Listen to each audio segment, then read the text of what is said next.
Hey everybody, how we doing today? This is Matt Ritchie. I'm here with Kyle Damon. How we doing today, Kyle? Hey Matt, what's going on? Just loving life again. This is a beautiful Saturday morning. It's sunny and crisp here in San Diego. How's the weather on the East Coast?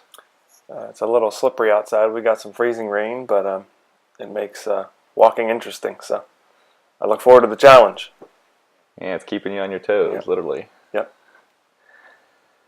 So today we are coming to you with a fun little topic that we decided to come up with and talk about. And there's so many great things in this world of ours that we take for granted, and I really just want to touch upon some of those things that we do and experience every day that we don't even think anything about. You know anything about that, Kyle? I had a race car going by. Hold on one second. All right, the race car is passed. Oh man, it can go. I could go on all day about it, and it really is. It's almost like it's a practice, I would say. Once you kind of get used to that, I know you've done you take a little bit of time out of your day just to appreciate a few things, and sure enough, over the course of a month, you're in the same world basically, but that world looks a lot brighter and a lot better. It just sort of tunes your radio station to listen to the happy and positive things, and I think. 2 years ago, if I'd have heard that, I'd have thought, "Oh, that's stupid, happy-go-lucky stuff." But man, I tell you what, I challenge anybody to try that. Try it for 30 days. Just write down once a day 3 things that you're thankful for, and it starts a momentum in your life that I wouldn't have believed it unless I tried it. Yeah, I would agree completely, because when I started doing my gratitude every morning, I'm big into neuroscience and neurology, and it definitely just rewires your brain. And it rewired my brain to see positive in every situation, because in every situation there's both a positive and a negative. Sometimes the negative may look bigger or more, outlandish than the positive, but there's always positive in there. So to be able to take that positive and run with that and move forward and learn from the negative, that was a huge game changer when I figured that out. I've heard you use words like negative programming, or your subconscious programming, and you just went to an NLP class with Michael Bennett. What's the name of that university? What's going on down there?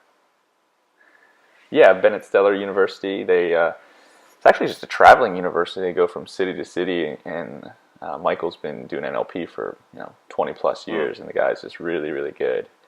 And he's obviously been studying the subconscious mind and how the conscious, how we can consciously be programming it and really working with it to help us, do things we want to do on a subconscious level. Because there's 80% or 85% of our actions and modalities of our, human being are subconscious.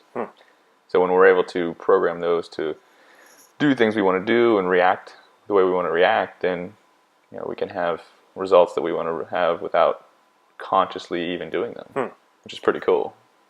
So you program yourself for success, or for optimism, or for seeing the world in maybe a brighter way. Is that what you call it?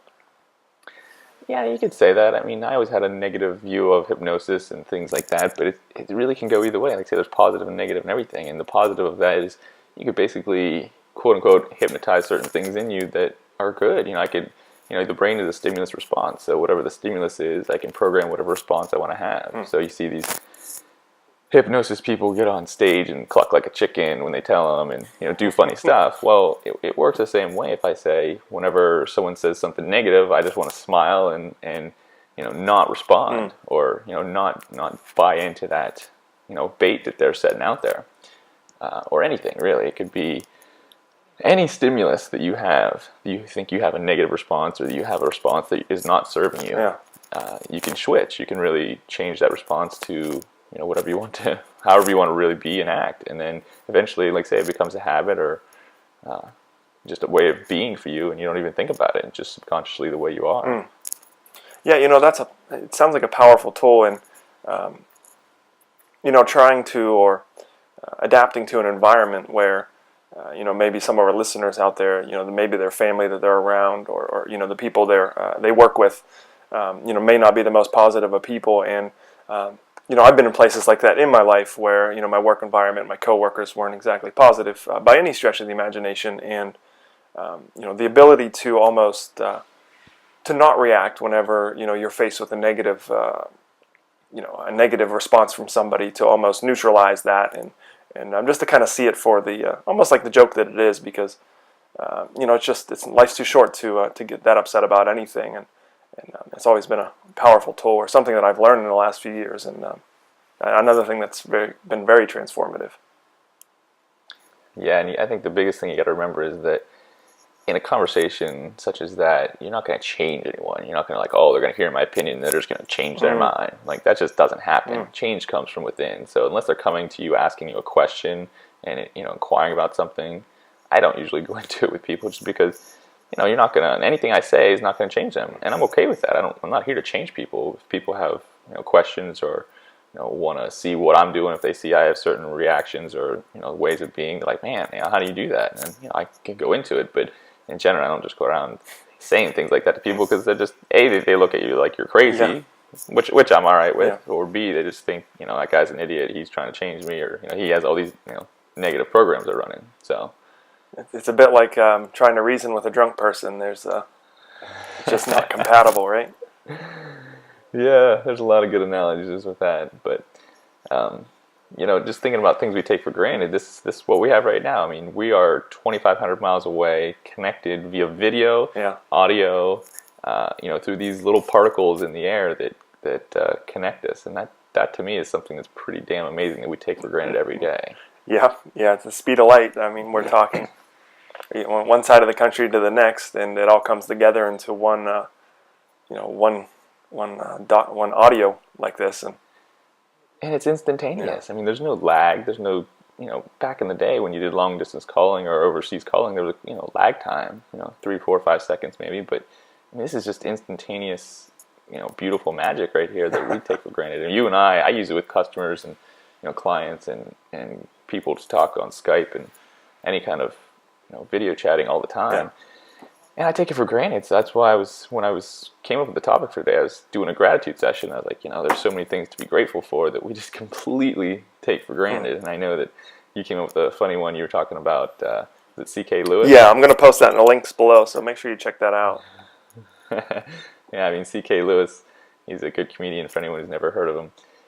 He talks about all these things that we take for granted for. He's a little bit older, of course, and he talks about flying on an airplane. You're flying at 800 miles an hour, 30,000 feet above the the Earth, and you're crossing the country in 4 hours, what used to take 4 months, and half the people on your journey would die. And it's pretty amazing that we can jump on a plane. I could be in New York in less than 5 hours, and no one dies. Yeah, that's crazy. So the technology we have and the connection we have with people now is so far beyond what was even thought imaginable even 100 years ago. Because I was actually just listening to something about the the Wright brothers, and they started flight, and that was the early 1900s when they even just started to tinker around with an airplane. Look at it now. I mean, we have these huge, the Dreamliner just came out, and I don't know, it holds like 500 people, and it's like the lap of luxury and all these things. And I mean, we've just come so far, and I take it for granted. I mean, a lot of that stuff is just like, man, that's just there. I mean, I don't know. I'm not into aerospace. I'm not into that kind of stuff. It's not really my sense of awareness. I buy a ticket when I need to go somewhere, and I just hop on a plane and go. Yeah, I always like to go back to the the phone that almost everybody has in their pocket these days. No matter what your financial position, everybody seems to have a $500 smartphone in their pocket.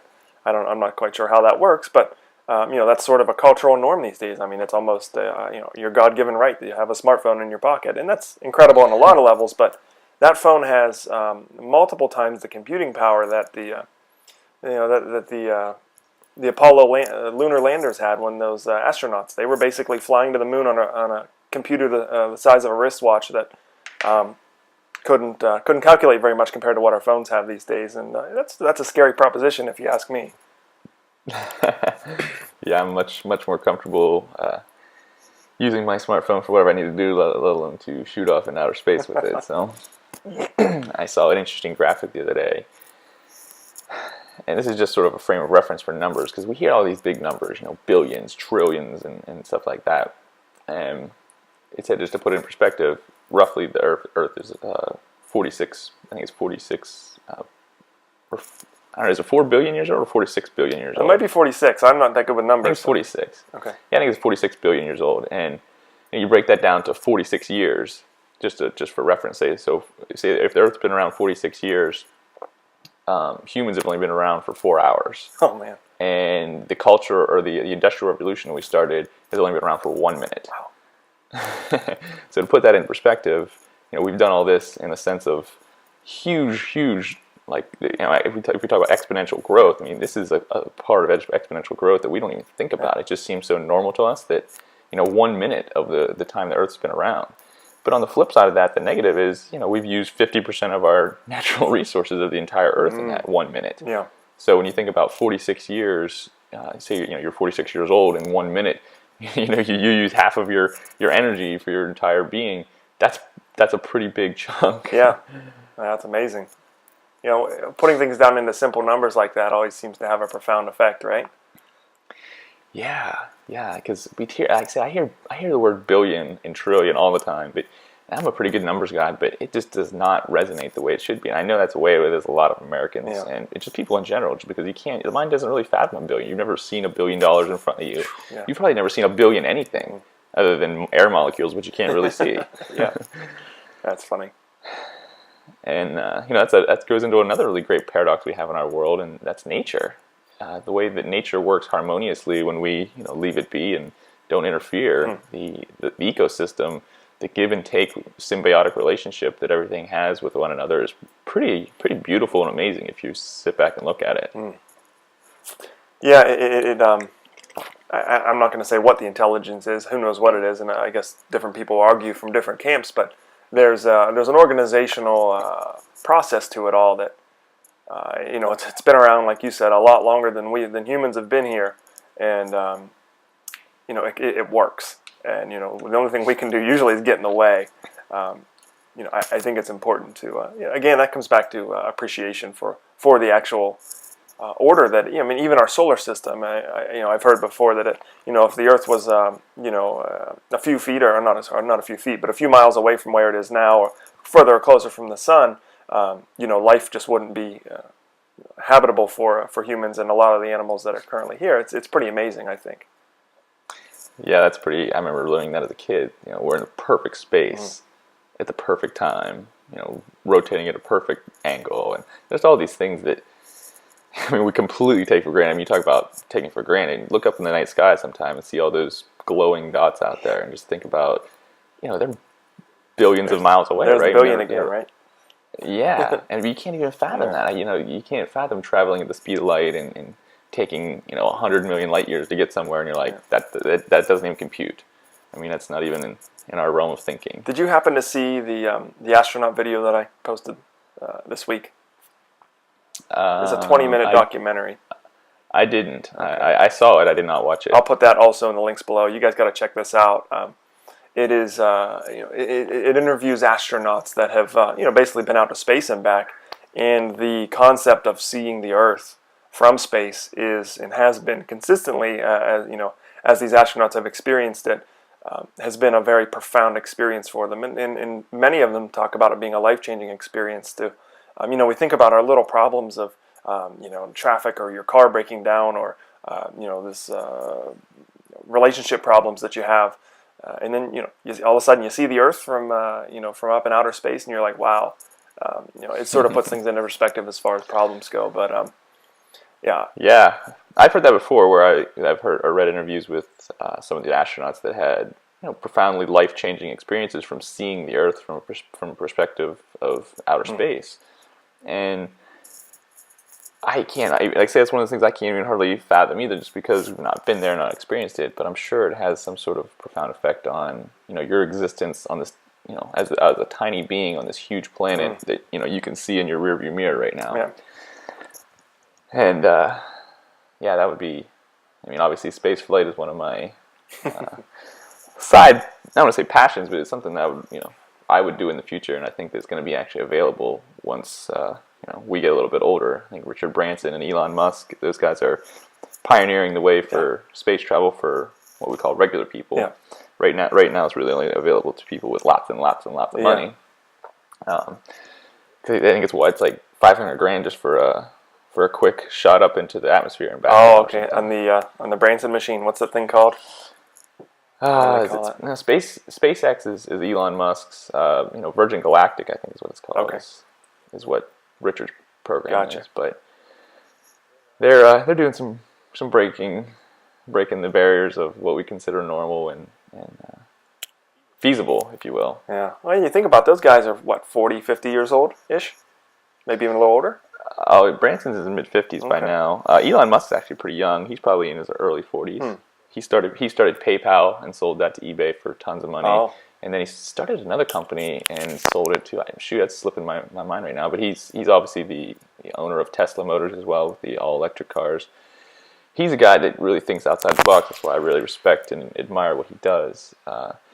That's another thing that I was very grateful the other day, is just the expansion of our mind and the imagination that comes with it and our ability to dream. I don't know about anyone out there, but I'm a very vivid dreamer, and I've kept a dream journal for almost 2 years now, and it's been pretty profound. All the things that I've written down, all the pretty crazy things that don't seem to make a lot of sense in this physical world, but when you dream them, it almost makes certain things seem more possible. So I encourage everyone out there to keep dreaming big and just write them down. If you get a chance when you wake up, just jot them down and reflect on them. Maybe once a month or once a week, whatever. Just go back and look at them. It's kind of fun to see the patterns and things that evolve out of that, because there's certain things that'll reoccur, and it might give you some insight to something. Yeah, that's your ability to dream and to have visions of what's possible. I think that is something else that we take for granted, because not everybody has that creative imagination. If you've gotten that, the lightning bolt of an idea and you're really excited about it, chances are you have a good chance of actually realizing that dream. I've heard, and obviously I don't think this is a scientific fact, but the concept is something to the effect of, if you can imagine and see yourself doing it, it's there for a reason, and it's possible. So that to me brings up a good topic of human potential and really what you're capable of. And I see so many able-bodied, intelligent, educated people walk around day to day and almost I don't know if I want to call it a lackluster life, or a life that they really aren't that excited about, that they're kind of miserable about. And they have so many skills and talents and things that they could use to better their lives, but somewhere along the way they bought into the belief that they're not capable of starting their own business. Or in my work a lot, I encourage people to get their business started. I help them organize their products and their services in a way that will be appealing to the market. And I've seen people that I see smart people that don't do anything, and I see people that maybe aren't so smart. That's almost like, I don't want to call them dumb, but it's almost like they're foolish enough to go for it, and guess what?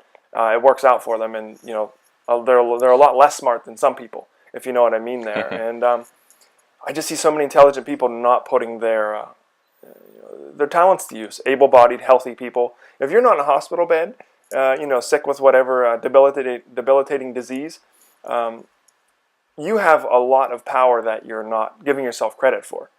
If you're able-bodied, if you get up every morning and you can read and you have access to the internet, those three things are just about all you need to really get started in a new direction. It's been done hundreds of times before.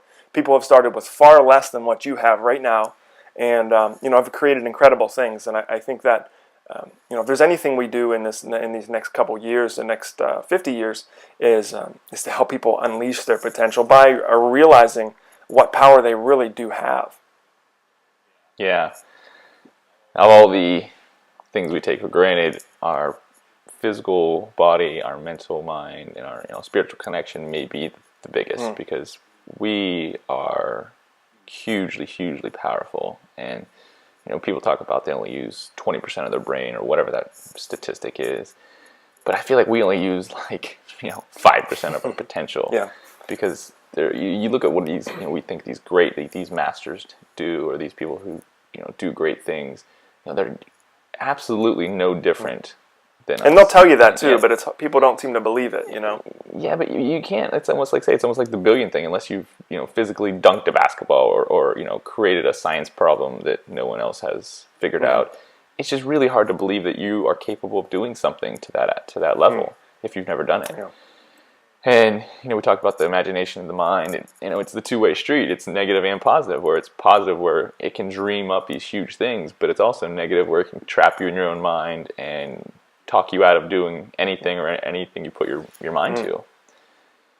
And I've struggled with that in the past, where I get stuck in my head, and if you keep the conversation in your head, there's this duality where it keeps bouncing back from yes to no, yes to no.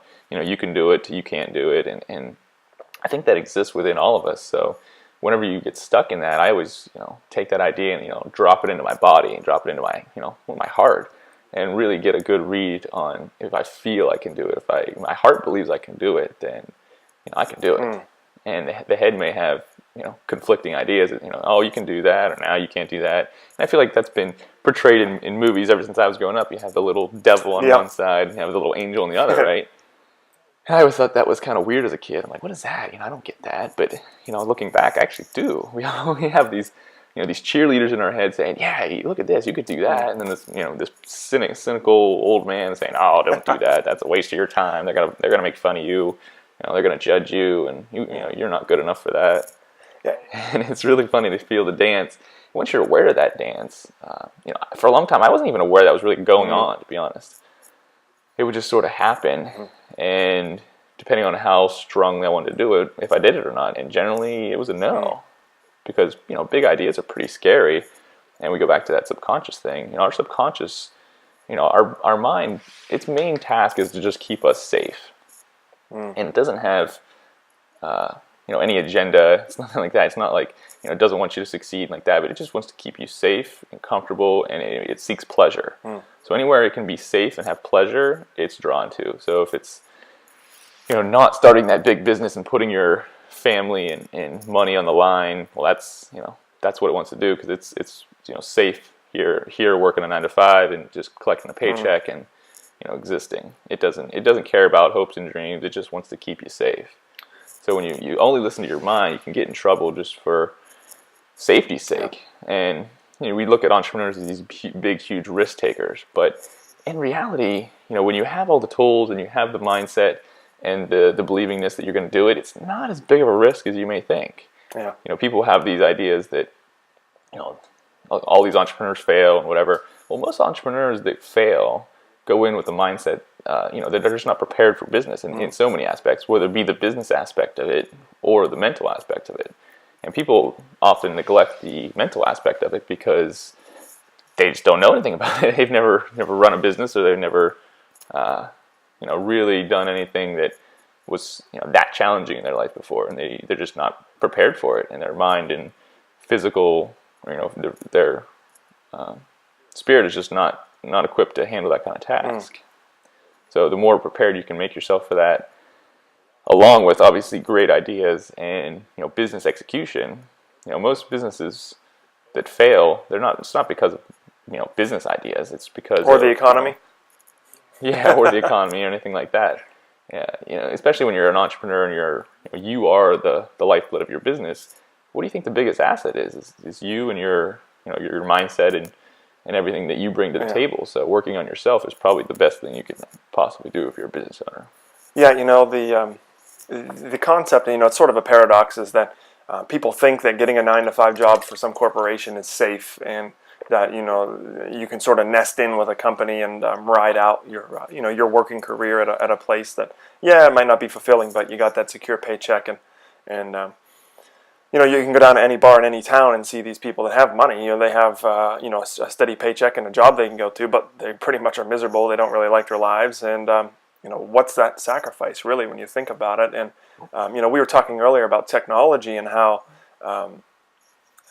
it's so much easier now to generate income in alternative ways and connect with people that are going to help you, and you can help them live a life that you really want to live. And I know that's been your path and my path, Matt, for the past 3 to 5 years. We sort of I know we like to say we retired at 26 and decided to only do things that called to us and we're passionate about. And looking back, really that's what it was. I know I was burnt out and tired of we call it the old economy.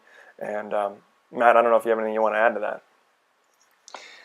Yeah, that's interesting. Looking back now, connecting those dots, as Steve Jobs says, is pretty funny because at the time I just had no idea. I just was like, well, this isn't fun. This isn't serving me. I'm not happy with what's going on in my life.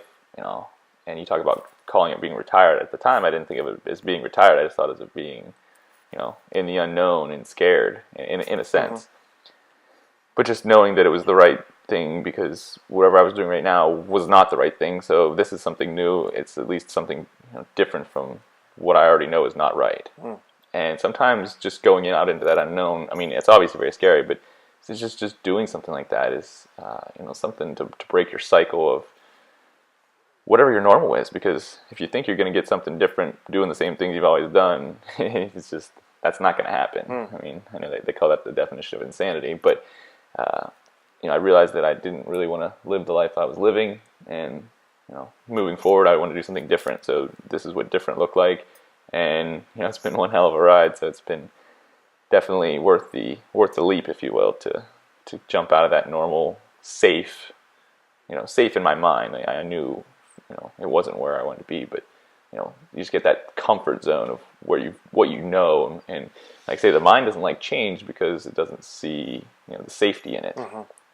So I'd love to keep talking about this all day. I know we're trying to keep this under wraps here. So any final thoughts before we wrap up? Yeah, I just want to close out with one thing and just say that whatever it is you vision yourself doing, whatever it is you'd love to do, I don't care if you're 20 or 60, with technology now and the tools that are available to you, there is nothing that you can't pursue and probably make a living at doing in one way or another.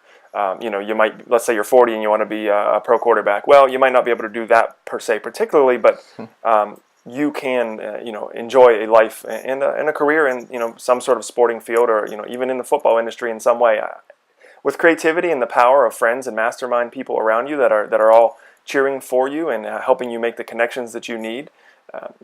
Again, the tools are out there. The ability for you to connect with people online that are going to support you in your goals, and you supporting them in your goals and dreams, it forms a power and an organizational acceleration. I know, Matt, you were just talking about that with Kirk the other day on your interview. If you guys haven't seen Matt's interview with Kirk Hensler, you need to watch it and need to check it out, because he's somebody who's living that dream. He was sort of at his wit's end, and he decided to follow his passion without reservation. And sure enough, he's created quite a life for himself. And he's just one of the hundreds and hundreds of examples of people who they saw that safe path, and they saw the path that they really wanted to go down, and they took it. And it might have been a little bumpy at first, and there's so many lessons that come out of those bumps. So I don't look back at all at those bumps with regret. I look at them and celebrate them, because I know they made me who I am today. But making and taking that path of your passion is, really, as you say, Matt, what else you got going on? It's your life. What else are you going to do? Yeah, that's a great way to put it. If you're unhappy with what you're doing, or you just feel like there's something not connecting with your life, this is your life, and you only have X amount of years, whether it be 40, whether it be 60, whether it be 100. They go by quicker than you think. And, in our late 20s, it's, I feel that the last 5 years, when you start working on something that you're really passionate about, and you're working on yourself and stuff like that, it really makes the time so much more enjoyable, and so much more connected, not only with self, but with people. And I think that's what our main goal here in life is, to really connect with people when it comes down to it. If you go through all the other motivations and all the things and why we do what we do, it's really all about love and connecting with people, and having that shared experience. So I feel that anytime that you are not feeling that in your life, you should move towards that, and whatever that way that looks like, whether it be just going out and connecting with people that have like-minded thoughts, hobbies, whether it be an intimate relationship, whatever. I know we had this conversation the other day real quick about relationships being our biggest teachers, and I'm a firm believer in that. Having been in a very committed relationship for 2 years, and then just being in a very friend-committed relationship with yourself and so many other great people in my community that have all helped me grow and really reflected back to me what I am and am not excelling in. And that really gives me a great soundboard for growth. Nice. So if you're interested in loving yourself more and becoming the best version of you, then relationships is where it's at, and that's the easiest and fastest way to really accelerate that growth. Nice. Well, I wanted to leave an action step with everybody. Whatever it is you're thinking about doing that you're not doing, that you want to be doing, find the most positive and uplifting person that you know in your life, call them up and say, hey, listen, I want to take you out for coffee. I've got an idea. I really respect your opinions and I admire what you've done in your life. I want to take you out for a cup of coffee or lunch or whatever that is for you, and just sort of bounce some ideas off you and get your feedback. And I can promise you that conversation will start things in your life that will move and shake things around and open up new doors for you that it'll be almost like magic. I know, Matt, you probably experienced that too, but in my life I have, and it's been profound. Something as simple as a conversation. Yeah, I've experienced that on both ends, both reaching out and being reached out to. So if you feel that there's no one in your life that you want to talk to or you can talk to, reach out to me. My email address is mattritchiecoaching@gmail.com, or just find me on Skype, Matt Ritchie, MattRitchey, and send me a message. I'd gladly set up a time and sit down with you. And I love hearing inspired people that are bringing ideas to this world that are going to shift humanity and involve us in good ways. Excellent. Well, everyone, I appreciate you joining us. Thank you for sitting down with me on a Saturday morning, Kyle. Yep, you bet, Matt. And we'll catch you guys next time. Have a beautiful week.